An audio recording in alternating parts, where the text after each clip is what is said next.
Running your headlamp on its max brightness setting is the fastest way to DNF your first 100-miler. Yet 80% of first-timers make this exact mistake.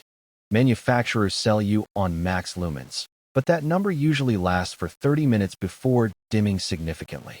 You don't need a 1000 lumen burst. You need a consistent 200 to 400 lumens for 12 hours straight to spot roots and rocks without draining your battery bank.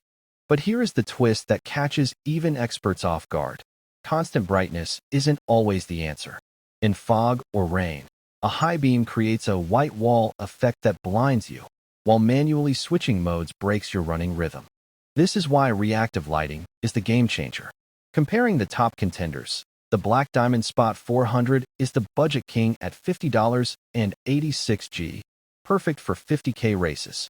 However, the Petzl NAO Plus justifies its $180 price tag and 145G weight by automatically adjusting the beam, saving battery and your vision.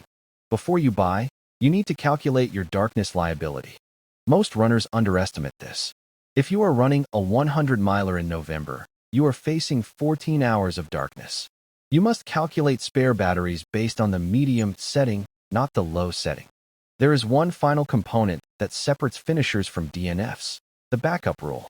If your main light fails on a technical descent, you have seconds before a potential ankle break. 2 lights equals 1, 1 light equals none. Here is your final decision framework.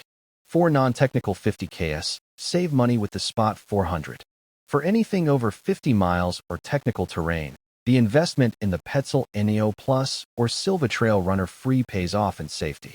Always carry a secondary light.